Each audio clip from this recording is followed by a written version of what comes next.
everyone, and welcome to Call Your Hits, a Storm Riders Airsoft podcast.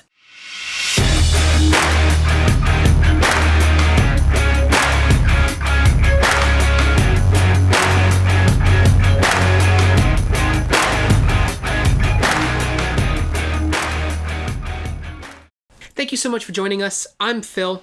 And I'm Pat. And today we're going to wrap up our run on airsoft gun upgrades by discussing the parts that we haven't really covered so far, and also talking about the parts we feel are non-negotiable when it comes to maximizing your gun's performance. We talked previously about the importance of realizing what you actually want to achieve with your upgrades and what specific upgrades will help you get there.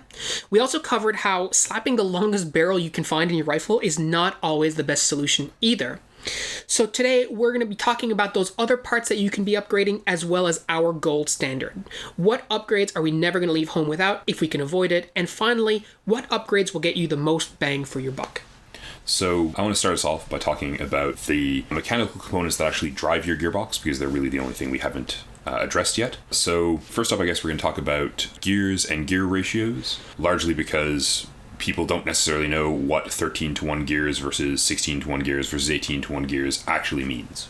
Essentially, the higher the ratio on the gears, the more torque they're generating. It means that they're pushing harder, but not necessarily rotating faster, which means that if you're trying to drive a really, really powerful spring, you do generally want a higher torque set of gears, right? Whereas a more rapidly moving set of gears, so like a 13 to 1 ratio, will still pull a heavier spring, but it's making your motor do more work to do so. I guess ideally at the benefit of the gears spinning faster, right? Of a higher rotational speed. If you use a high torque gear set and a heavy spring, you're not going to put as much stress on your motor. If you use a low torque gear set, but a high speed gear set, so again, a 13 to 1, or even, a 12 to 1, 10 to 1, you're going to be able to shoot more rounds more quickly. But if you are still running a high spring, you're running your motor very, very hot and forcing it to work very, very hard, which can be bad for your motor. So you want to end up mating sort of your motor to your gear set in a thoughtful fashion rather than just slapping stuff in. If you're planning on using a stock motor, which doesn't necessarily have either a really high cyclical rate or a great deal of torque, you need to be really careful what you're doing with your gears and your spring, because either you're going to end up creating a system that fires very, very quickly but is extremely hard on itself, or one that fires very, very hard, has a really high FPS, but again is very hard on the system, is putting a lot of wear and tear on your motor. And if you don't have a ton of money to spend and you don't want to buy a new motor, you want to be careful because you will burn your motor out, and that causes the problem you're trying to avoid. Especially considering that airsoft motors aren't exactly super cheap. If you want a good upgraded motor, you could be spending like 60 to 90 bucks Canadian. Obviously, you can spend more than that if you want to get a brushless motor, a Teenley hand tune motor, or whatever. But 60 to 90 bucks is the range that you're looking at. So you really want to make sure when you're spending that money that you're matching it to the type of gun that you're trying to build or that you already have, right? So one thing I really want to sort of stress here is we use SHS gears. You can spend a lot of money on SHS gears if you want to. We've found that the SHS ones in sort of 13 to 1 ratios, 16 to 1 ratios work really well for what we're doing. They don't break. We've never broken a set despite our best efforts. And we're running, I think, 10 sets of them at the moment. So we've tried. And we're not sponsored by SHS, but we're open, guys. Yeah. So you don't need to go buy a $100 set of gears for your airsoft gun. In fact, I would really recommend against it most of the time. And I'm sure some gun tech is listening to this going, no, $100 gears are worth it. And maybe I'm wrong. Feel free to let me know. I love learning new stuff. But for my money, I'd rather buy a $20 set of gears that does everything I want it to. And I mean, we've been using SHS gears to pull M110 springs, M120 springs, M130 springs. No problems, right? Yep. They've never broken. Like, the worst that we've ever had is a little bit of like shredding from the motor because it wasn't aligned properly, and they're still serviceable. So I feel like I should mention, our standard setup currently is a 13 to 1 gear ratio with a high torque motor pulling a fairly heavy spring in most of our guns. We've done that because it gives us a really snappy, good trigger response, and that's a thing we're highly motivated to get. Partly because, as we've discussed before, we operate in that weird sort of like skirmish / almost milsim playstyle, and so we're almost always firing on semi, and trigger response is really, really important to us. It is absolutely a little bit hard on the motor and the gears. Right? It is definitely mating a system in a way that seems a little weird to get a specific effect, right? We could certainly be using a motor designed to shoot really, really quickly with those gears with a slightly lighter spring to get a really high rate of fire if that was our end goal. Mm-hmm. In point of fact, I mean, another part we're going to talk about is our Mosfet, but I actually have mine so that the rate of fire on full auto is turned way, way down because I don't want that high rate of fire. I don't think it's necessary. It's definitely overkill, and I barely ever use it anyway. I don't have that done. I'm using the same FET. I have mine set to 3-round burst. My 3-round bursts are very, very quick, but I basically don't use that option. I could set it to semi if I wanted to, and honestly probably should. So I want to take a second to mention your cutoff lever. This is the little lever that sits beneath your gears and your trigger. Your gears reset your cutoff lever and thereby reset your trigger contacts, allowing for semi-automatic fire if you don't have a Mosfet or if you're still using the stock trigger unit in some way. Keep an eye on that part. If it is visibly worn, you're going to start having trouble shooting in semi.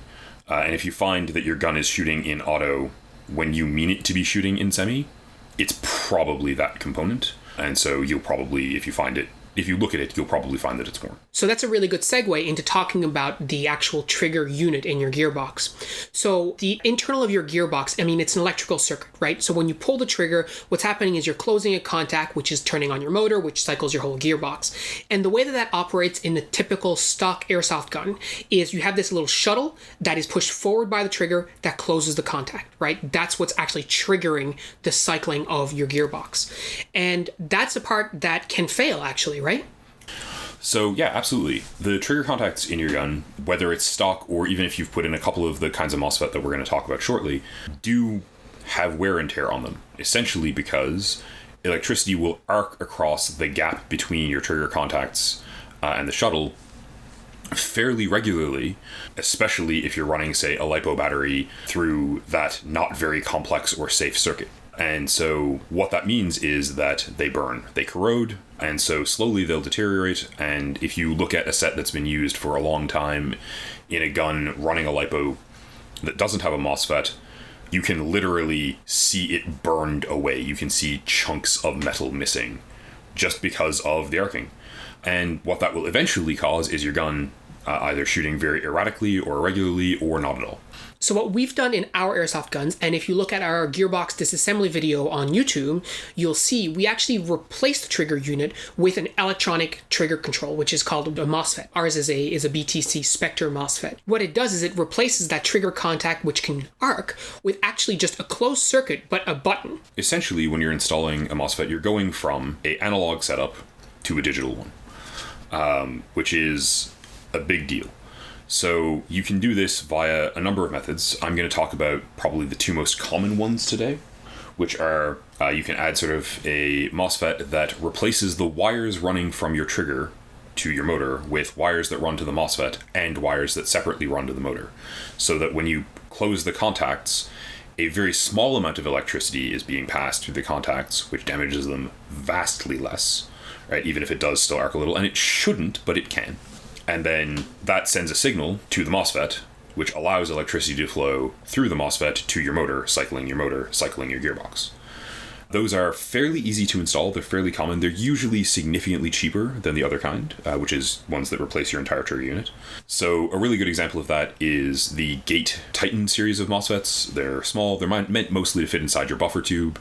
They do make a really, really tiny one that I think you might be able to squeeze inside of, say, like an AK dust cover, but it'll be hard work. And those go in very easily, but they do have a fair amount of wiring. Their primary benefit relative to, say, the Spectre that Phil just mentioned is that they're $40. They're very cheap, they're very affordable, and for both the benefits they provide in terms of your trigger response and especially in terms of decreasing wear and tear on your components, they're absolutely worthwhile. If you have more money, you can get a trigger replacement, which basically you take out your trigger unit. Often you take out the cutoff lever, so you're removing a point of failure, which is nice, and you get something that replaces your trigger with, as Phil mentioned, a unit where you pull the trigger, you tap a mechanical switch on the FET.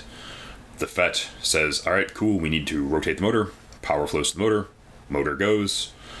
Motor makes a cycle. FET says, all right, we stop. System stops. This decreases the wear on your motor, it decreases the wear on your gears, it removes your trigger contacts, it removes your cutoff lever. They're fantastic things, but they do cost significantly more. Funnily, they end up being easier to install typically because you don't need to solder anything, and because they tend to come complete with their wiring, so you're just sort of taking a piece out and putting a piece in. But I think the BTC Spectre runs about 200 Canadian, and I know they make them less often than I would like, because I would always like to have one on the shelf, and I often can't buy a spare one. Mm-hmm. And in addition to that, to the mechanical benefits of it, like in terms of the upgrades to your system, the BTC Spectres in particular, not sponsored, are Bluetooth enabled, right? So you can control the settings, because they are a programmable controller, right? So you can program all the different settings using your phone. So you can change what the different settings on your fire selector are. You can change the rate of fire, like I have on mine. I have mine reduced on full auto, so the rate of fire is lower. You can change whether you want a pre-cocking or not. Like, there's a lot of different settings you can put on there, right? So there's a lot of benefit outside of just what it does for your gearbox mechanically, but like Pat said, it comes at a particular price point.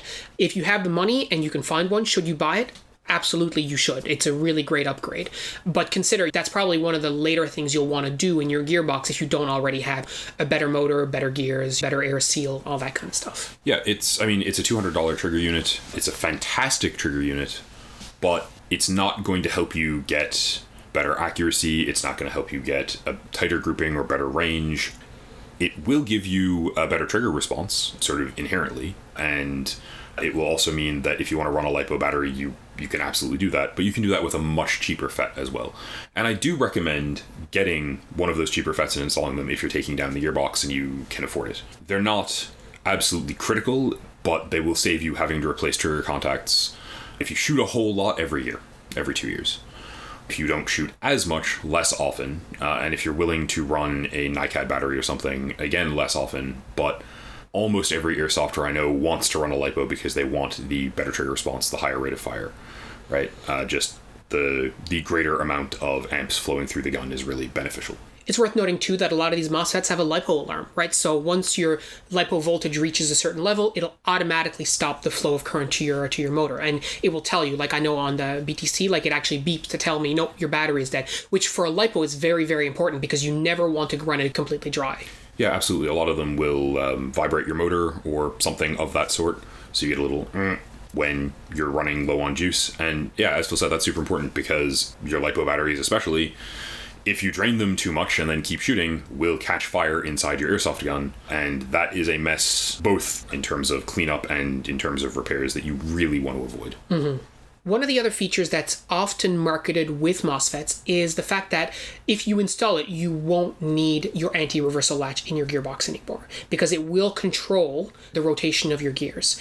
And although that might be true, I think our experience has always been to leave them in there anyway. Yeah, certainly I'm sure there are some people who are listening to this who are going to go, oh man, that's completely overcautious. But the negative impact of your gears unwinding in the wrong direction on your gun can be quite high. It can break a number of things that I would prefer it not break. I mean, I prefer it not break anything, but that's why I tend to leave the anti-reversal latch in. The Spectre FET, we can certainly take them out. It's certainly 90%, 99% safe to do, but airsoft guns are not necessarily designed to be the best possible little air compressor. They're designed to be the best possible little air compressor that can fit inside of the space they're going into.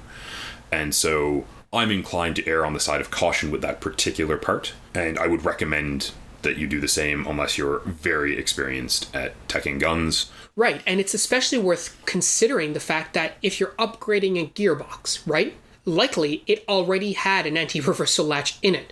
So you're not having to spend anything extra to put it in. And we're not recommending that you go out and buy an upgraded anti-reversal latch. But if you have one in there, you might as well leave it in because it's not actually impeding the function of your airsoft gun in any particular way. It's not like the cutoff lever where you need that space. For example, if you're installing a Spectre, you need that space from the cutoff lever to install your Spectre in place. Your anti-reversal latch, nothing is going in its place. It's not taking up any space that is needed for anything else. Yeah, it's a little bit of a pain when you're closing the gearbox. Sometimes you have to clamp it down or whatever, but ultimately you've got this little tiny part in there that's typically made of metal, that's pretty rugged, and can prevent catastrophic damage to your gearbox at really no extra cost. And in point of fact, I've never seen one fail over airsoft guns that I've built for my friends, airsoft guns that I've built for my team, and over working on dozens of guns for one of our local fields that, because their rentals are stressed intensely all the time, right? It's just not a part that's going to fail. But I have seen a lot of guns that would have been in significantly worse shape had theirs broken. One thing that occasionally happens with people trying to do new FET installs is also they accidentally switch the polarity on their motor, causing their motor to pull their gun backwards. If you take it out and you do that, you're going to be sad. If you leave it in, it will just go click and you will go, oh, I flipped the polarity, oops. And the problem will go away. So absolutely worth keeping that in my opinion, unless you're absolutely sure you know what you're doing when you're taking it out. So another part of the gearbox we haven't talked about yet is the tappet plate. So the tappet plate actually sits right underneath your cylinder, and it functions basically how the bolt would on a real steel firearm. So it's the part that retracts in order for a new round to be fed, and then pushes forward, so it puts that BB into your hop-up. So basically puts the BB into battery, right? Absolutely. So your tappet plate moves your nozzle, retracts the nozzle, a round gets pushed up, nozzle comes forward, seats the round, air comes out of your cylinder through your nozzle into your hop-up unit, round goes downrange. So you can have a couple of issues relating to this that are fairly common. You can have a couple of issues relating to this that are fairly common. The first one is it can be stuttering. It can be mistimed. If your gears are timed correctly, everything occurs in the proper order, and you shoot a BB. If your gears are mistimed, which can happen because you haven't set the timing correctly when you had the gearbox open via positioning your gears, then you'll get the nozzle retracting and loading the round either at the wrong point in the process or after the process is completed. So you'll get, one shot every two or double feeding and stuff like that. You can also have your tappet plate break. This is pretty rare. I've only seen it happen, I think, once since I started gun teching. That one's really easy to diagnose. If you pull the trigger and you get the sound of your gears going and everything's going fine, but no BBs are coming out at all, take a look at your nozzle. And if your nozzle's not moving, it's because your tappet plate has broken and you need a new one. The final issue I'm going to let Phil describe because we just finished fixing it in his gun. Yeah, so if you're using mid-caps and you're having feeding inconsistency or issues, it could be something that's called mid-cap syndrome. So your mid-capacity magazines have this big old spring that run through them, and sometimes, especially when they're new or when they're fully loaded, that spring actually puts a lot of tensions on the BB, and it forces the BB up into your hop-up unit. And if the tappet plate spring doesn't have enough strength to actually jam that BB in the chamber, it might not work consistently. So that's one thing we had to recently change on mine, is that the spring was, I guess, really slack, and we replaced it with a reinforced spring. Now, every time the tappet plate drives the nozzle forward, that spring has a lot of pressure, and it has no problem jamming that BB into the chamber. And this is an issue that can happen with stock guns, it can happen with almost any weapon, but it's certainly going to be caused in the longer term by wear and tear.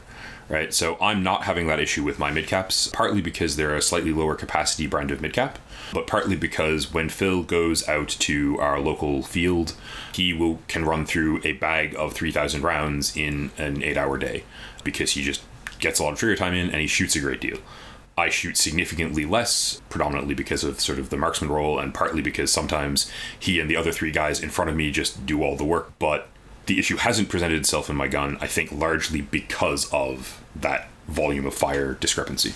Pat's exaggerating a little bit with the specific volume in terms of BBs, but he's not wrong. Like, I shoot a lot, and I shoot a lot more than most of the guys on the team, and it has to do with my playstyle and all this kind of stuff. But one thing's for sure is that if me describing how I play sounds like the way that you play, you may want to consider how much wear and tear you're actually putting on the parts in your gun, and it's worth taking a crack to make sure everything is still in good working order. Because, like we said right at the very start, these parts don't last forever. They're not meant to last forever. So you need to figure out when stuff is going to break, and if you can figure that out before it actually breaks and replace it, then firstly, you're avoiding potential damage to your gun, but you're also making sure that your gun is in service as long as possible. I mean, it's like any other mechanical maintenance, right? You get your car looked at regularly to make sure that nothing in it goes wrong, especially if, and I encourage you to learn how to do this, you're comfortable taking down your own gearbox. Crack it open once a season. Change out the grease. Make sure everything is lubed correctly. Make sure your O-rings are still working fine. Make sure your cutoff lever hasn't worn out. Make sure your motor brushes are still there. These are things you can check pretty easily. They're things you can do pretty easily, and preventative maintenance absolutely is a thing for airsoft guns. Right? I'm going to say it again. They're not magic. There is no fairy dust inside. Cracking it open isn't going to change how the system works unless you lose part of it. Yeah, and it's worth noting, and we've been harping on this for the last couple of episodes, but it's worth making sure that the parts that are in your gun are matched, right? If you're using a high torque motor, you are using high torque gears, and you're using the appropriate spring to go with that, because the more you do that, the less wear and tear your gun is actually going to incur. And that means that you have to swap out parts less frequently. So you still do your preventative maintenance, like Pat was saying. Make sure you're checking in on your gun at least once a season, right? Maybe right at the start and right at the end, who knows? If you're doing that and the parts are all correctly matched, you'll find that the wear and tear on your parts is much less than it might have been in the past. And as I noted earlier, right, we are using a lower torque gear set and a high torque motor to achieve a specific end for high semi-automatic trigger response, which means that we go through motor brushes faster than, optimally we might like.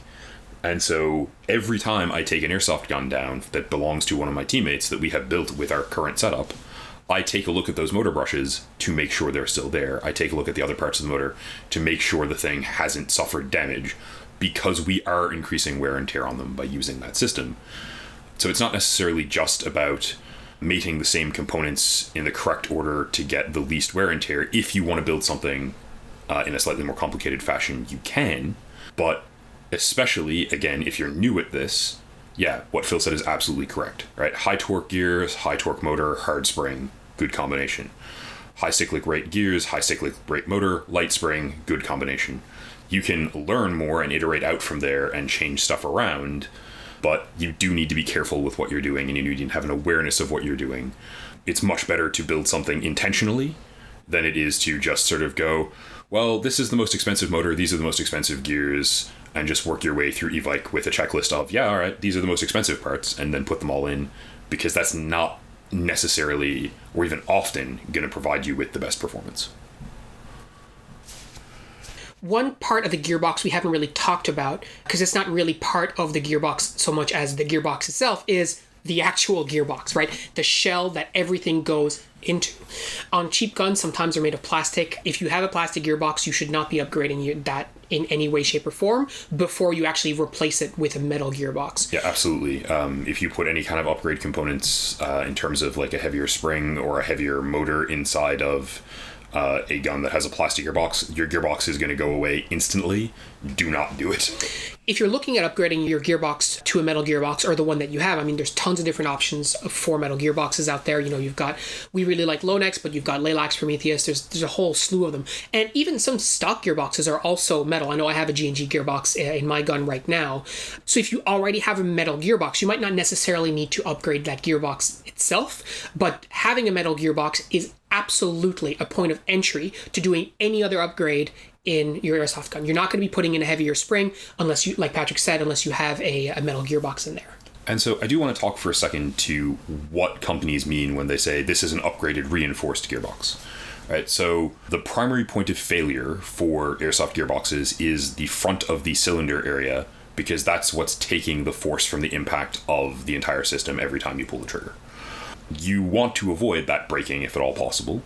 Often you'll see people putting sorbo pads in between the cylinder head and the nozzle head to sort of soak some of the kinetic impact away and increase the longevity of the gearbox shell.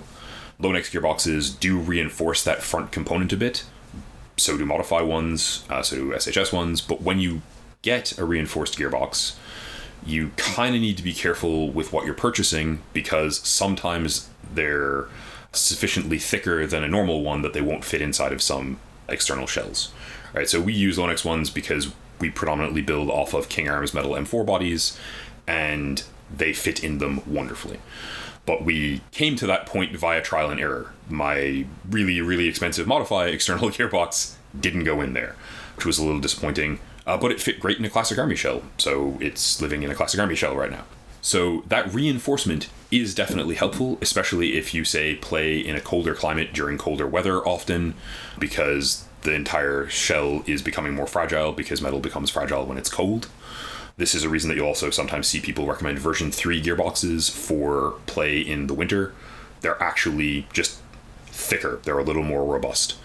But I don't really feel that an upgraded gearbox shell is necessarily critical. I do like having them. I'm definitely happier working on the Linux gearboxes we have, but it's mostly because they make my life a little easier and has very little to do with it being a critical upgrade, unless, as Phil said, your gearbox shell is already broken or you, God help us, have gotten a plastic one.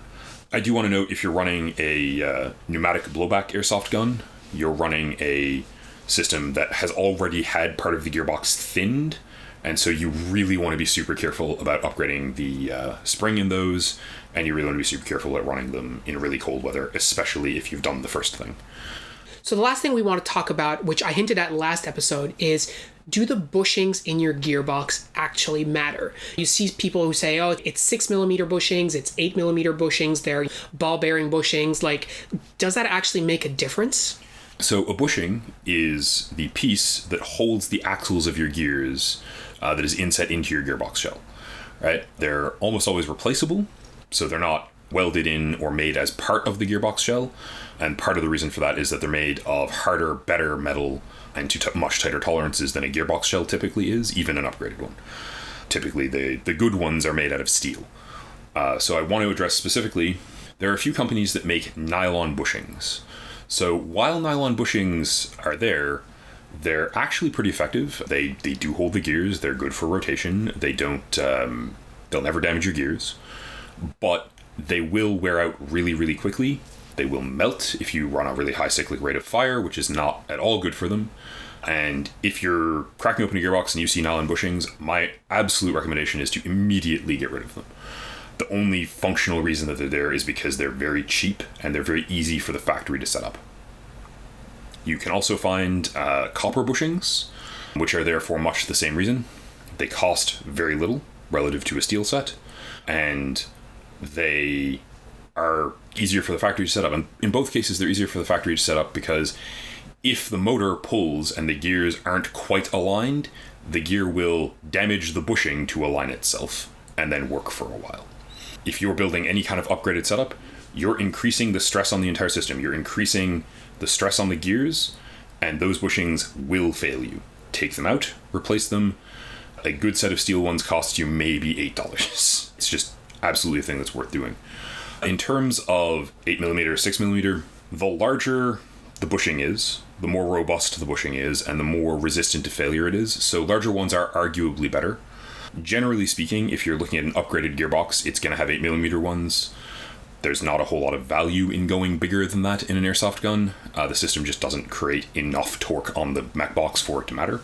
But in general, when you take a bushing out of your gun, if you're replacing it, either because you want new bushings or because you need them, you can measure it, and you want to get the correct size for the gearbox shell you're using. That's really the critical thing.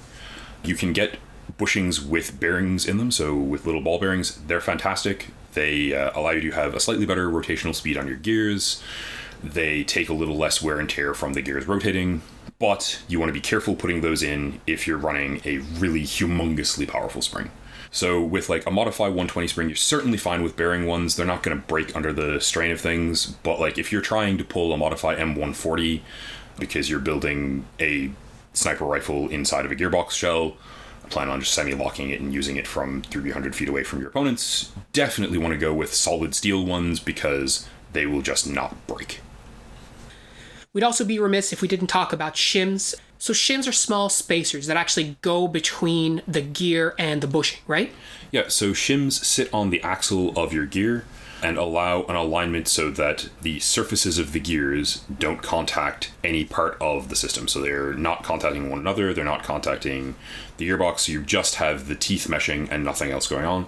We also use them to adjust the amount of play in the gears, the amount that they can move side to side, and to align them with the motor. So these are really critical. They're only little tiny bits of metal, but they are what allows us to determine the correct setup for the system so that it runs with as little waste energy as possible and also with subsequently as little friction as possible. So they allow you to both create an efficient airsoft gun that shoots well and one which will break far less often. There isn't really any point in discussing how to shim your gun in a podcast. You really do want to look up sort of the visual of it. I will note they come in specific thicknesses. You probably want multiple thicknesses so that you have flexibility. And at least for my purposes, sketch out a little guide and write down what you're doing so you know how many of what shim is on each part of each gear, so that when one inevitably falls off while you're working on it, you can put it back where it belongs and not have to start over. So we said at the start, we talk about what are the parts that we would never leave home without. For me, there's really two. So the first one is the Spectre Mosfet that's in my gun.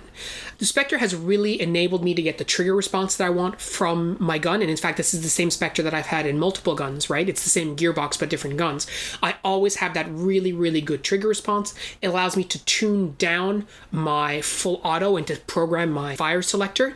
All of those things are things that I prize a lot, and I think there's a lot of value. Plus, by removing the trigger contacts, it's one less point of failure that's possible inside my gearbox. The other one for me is my Teenley motor. I have a tuned Teenley motor that is specifically set up to pull the spring that's in my gun, to work with my gears, and to make sure that I get the most out of not just my setup, but also my battery. I'm not drawing too much current from my battery, and it makes sure that I get as many shots as possible from a single battery charge, which I think is really, really important. Especially when you're shooting as much as Phil does. I gotta say, it is hard to use a gun without a Spectre FET after using guns with them. Just the trigger response and the comfort that gives me as a tech is tremendous. And other than that, it's so hard to use a gun that I haven't upgraded the air seal parts in, because I'm so used to my gun having really minute variances in FPS and thus shooting really, really tight groupings. You know, we mentioned earlier that I use a Thompson some of the time. It's great for a stock airsoft gun, but man, one of these days I'm going to take it apart and put those parts specifically in just to get that. So that's it for us, guys. Thank you so much for joining us today. We hope you enjoyed the show, and we'll see you next time. Take care. Have a good one.